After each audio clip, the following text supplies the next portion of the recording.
Good afternoon, everybody. Thank you very much for coming down today to VPD headquarters. I expect that today will be our last daily update of the week. For tomorrow and through the weekend, we don't anticipate having to provide a daily update. Of course, if there's a significant development in this investigation, or if there's information that we feel the need to call you in for, we'll certainly do that. But today should be the last of our daily briefings. I'm going to give you a brief update on the status of the investigation. Our briefing will be briefer than it has been on previous days. When I'm done giving you our daily update about the status of the investigation, I've brought some guests who will speak to you about the plans and preparations in advance of Sunday's BMO Vancouver Marathon. First, I will provide an update on the status of the surviving victims. 4 people are currently in critical condition and 2 people are in serious condition in hospital. That's a change from yesterday where we had 5 people who were listed in critical condition. So that is a change from yesterday, and that means that one person's medical status has improved slightly. That obviously gives us hope for those victims, those surviving victims who are still in hospital. That said, we still have 13 people who are being treated in hospital. All of the streets have now reopened and traffic is flowing. And again, we really thank everybody for their patience and understanding, particularly people who live in the neighborhood, particularly people who have businesses in the neighborhood that were impacted by the rather large closures that were there. Thank you. We appreciate your patience. All of the streets are now open. Our community support center remains open, and we're going to keep that community support center open throughout the weekend. In fact, we've extended the hours for that community support center. Today, tomorrow, and through the weekend, the hours of operation will be 10 a.m. to 8 p.m. There's been a tremendously positive reception from the community. Approximately 150 people visited the first day and a half that that community support center was open. We actually had a lineup of people who were waiting for it to open yesterday morning. Our community support center, it's located on East 43rd at St. George Street. We have Vancouver police officers and victim services unit professionals, civilian professional victim services workers who are there. They're there to provide information. They're there to provide support. They're there if somebody just wants to come and have somebody to talk to. There's chairs set out where people can sit. There's information. There's some refreshments, and there's some snacks there. So we invite people to come by if they want to speak to a VPD officer, if they want to speak to a professional victim support worker to get information support, or just to have somebody to talk to. We'll be there throughout the weekend. We're continuing to learn about witnesses through stories in the media, and as time passes, more people are making the decision to come forward to share their first-person experiences. Many of these people are going to the media, but are not yet going to the police. Although we've identified more than 200 witnesses, we still ask people to come forward if they are a witness and they haven't yet spoken to our investigators. And we know there were a lot of people present when this vehicle attack occurred. And there may be people who left who believe that there are other witnesses there and they don't need to come forward. What I want to implore is that if you're a witness, if you were there and you haven't yet come forward, what you have to say is incredibly important to us. We want to speak to you, and we invite you to come forward to share your first-person account of what happened.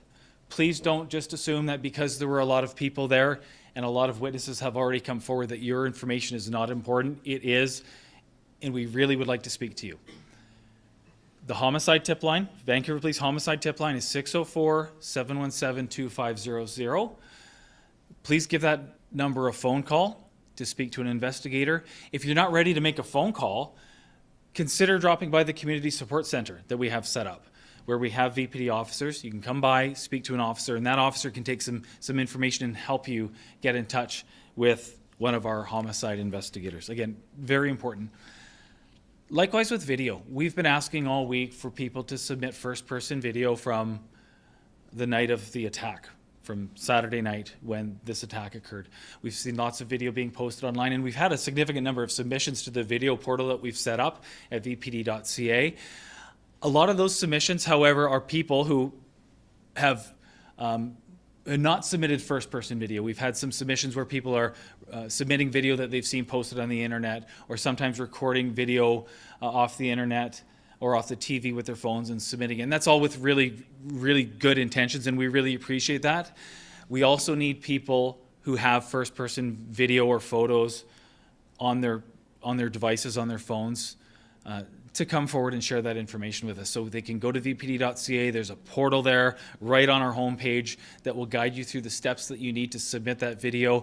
Likewise, for those who don't go to traditional websites, you can go to our socials. We have QR codes posted on Instagram, on TikTok, and on X, where you can get a link that'll take you directly to that portal. It's really important information. And again, please don't just assume because there were so many people there and there's so many witnesses that the information that you have is not important. It really is, and it's vital that we speak to you so that we can complete this investigation. I'm going to give you some follow-up information from yesterday. There were some questions asked yesterday that we've been able to obtain some additional information on. One of them, I think, was asked from you about, Canadian Press, correct? Yeah, Brenna, sorry, about the status of the suspect and whether he had a driver's license. I can confirm that he did. The suspect in this case, the person who was arrested and is in custody, did have a valid British Columbia driver's license at the time of the attack. Some additional information about our mental health unit I can provide you. Our mental health unit, the Vancouver Police Department's mental health unit, is a dedicated unit within our investigations division. It consists of 21 constables and 2 sergeants who are overseen by a staff sergeant and an inspector who report up a chain to the deputy chief in charge of our investigations division. If anybody wants any additional information about mental health services that the Vancouver Police Department provides, or partnerships that the Vancouver Police Department is involved in, if you go to vpd.ca and you search just the 2 words mental health, it'll take you directly to the page that you need that will give you a lot of information about various programs that we have. Assertive Outreach Team, CAR 87, the ACT team, and other resources that will explain partnerships that we have with various health partners in the community. Specifically with regards to our CAR 87 program, we have 8 Vancouver police officers who work in the CAR 87 program who are partnered with nurses from Vancouver Coastal Health. We have 2 cars that deploy every day, 7 days a week. One from 7 a.m. to 6 p.m., that's a day shift. The second one from noon to 11:15 p.m., that's an afternoon shift. CAR 87, plain-clothed VPD officers who work with mental health nurses to respond to calls in the community. For specific information about the number of nurses who participate in the CAR 87 program, I'm going to ask you to go to Vancouver Coastal Health for that information, because my understanding is there's a pool of nurses who do participate in that program. So I'm just not able to say how many total nurses participate in that program. But we have 8 police officers who deploy in 2 cars a day, 7 days a week. That concludes my investigative updates.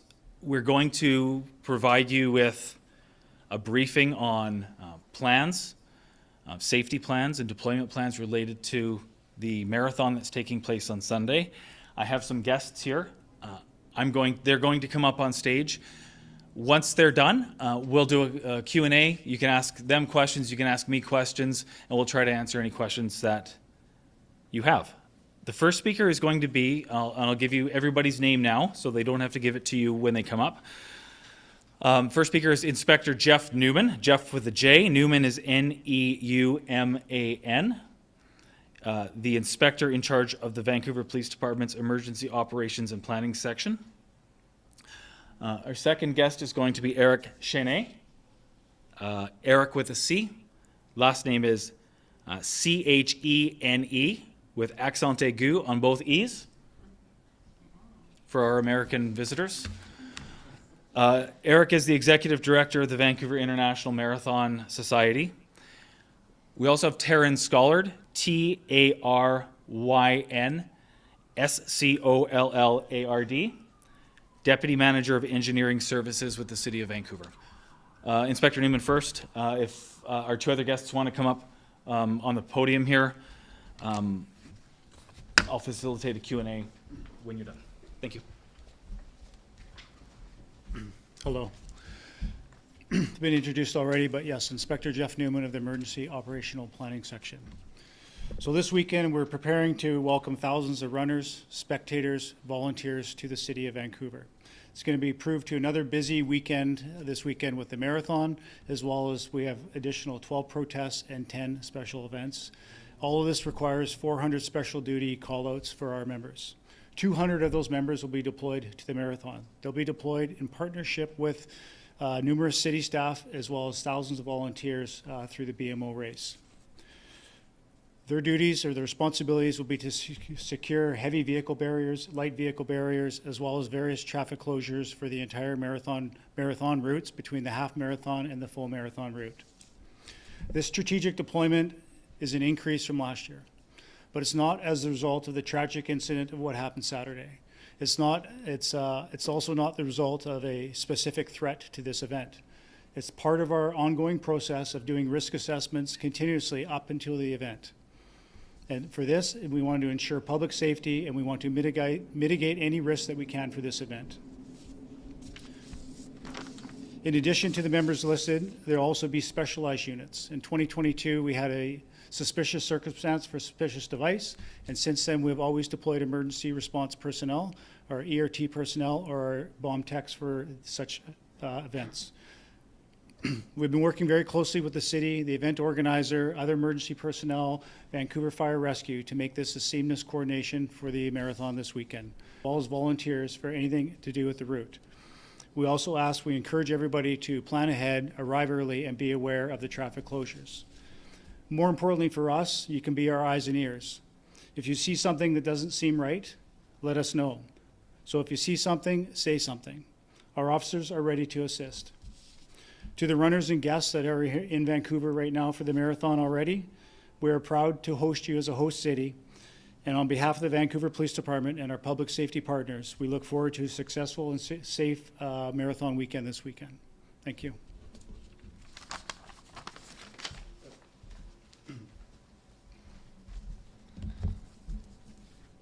First of all, I'd like to acknowledge that our hearts go out to everyone who's impacted by the tragedy that took place at the Lapu Lapu Festival.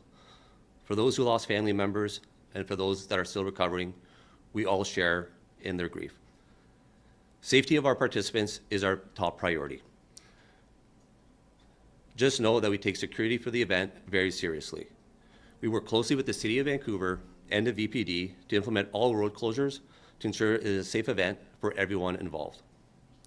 We are looking forward to welcoming over 25,000 guests to our annual running of the BMO Vancouver Marathon. We know our participants have worked hard to get to this day and wish everyone a safe and healthy run from the start to the finish. Thank you. Okay, so I'll just moderate a Q&A here. If you have questions for any of our guests, you can ask them, and if possible, direct your question towards a specific person. That would be helpful. Any questions in the room? Go ahead.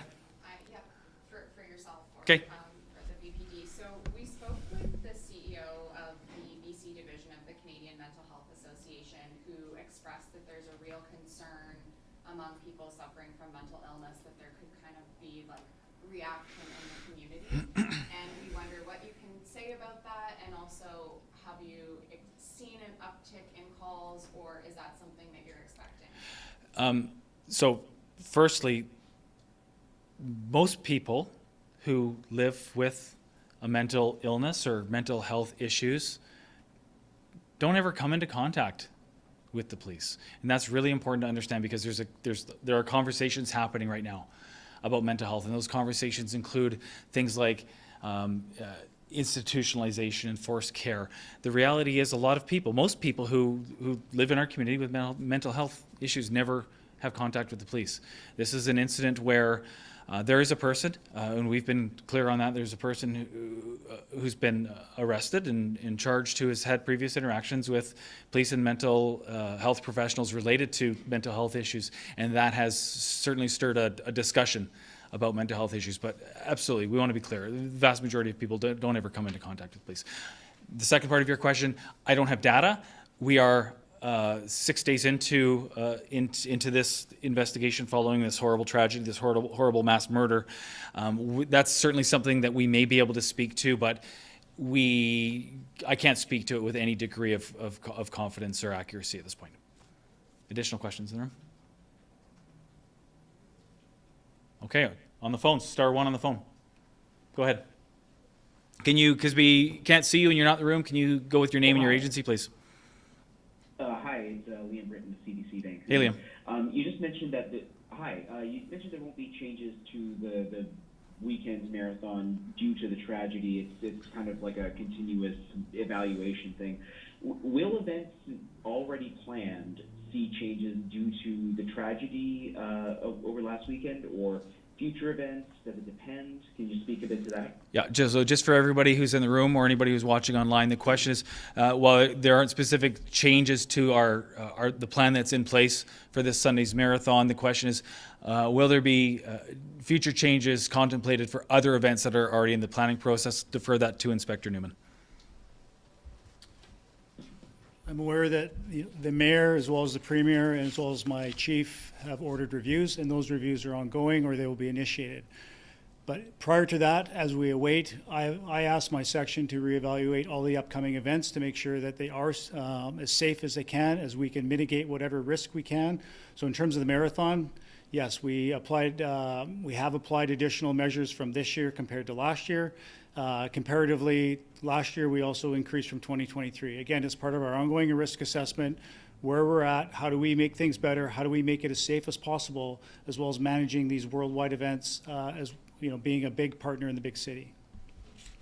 Do you have a follow-up, Liam?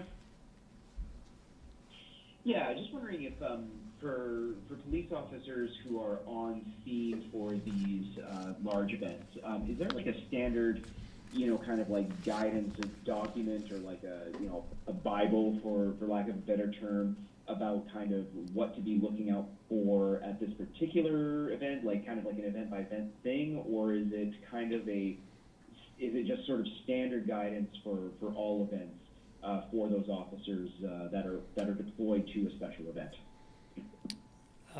In terms of our officers are trained to identify any sort of suspicious behavior, any sort of suspicious packages. They would report that through their chain of command to the commanders. There's 2 commanders assigned to this event this weekend, and then process that. There's also really good sharing with the volunteers. I'd have to turn that over to Eric to answer that, but I do believe that all the volunteers are also provided minimal training in terms of also identifying suspicious packages, and that's what happened in 2022. In 2022, it was a volunteer that identified that suspicious package, reported it. If they see something, say something. They reported it to the police back in the day, and our explosive techs were able to go up there and identify it as a non-incendiary device.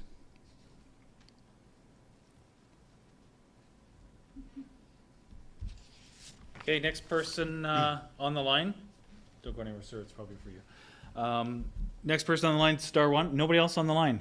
Okay, anybody else in the room? Kevin? No? Okay. All right, thanks very much, everybody. Again, we won't be having a daily briefing tomorrow unless there's a significant development in this investigation. However, we are committed to keeping you fully updated on the progress of the investigation, and if there is a significant development, we'll absolutely call you back to make sure you're fully informed. Thank you, everyone.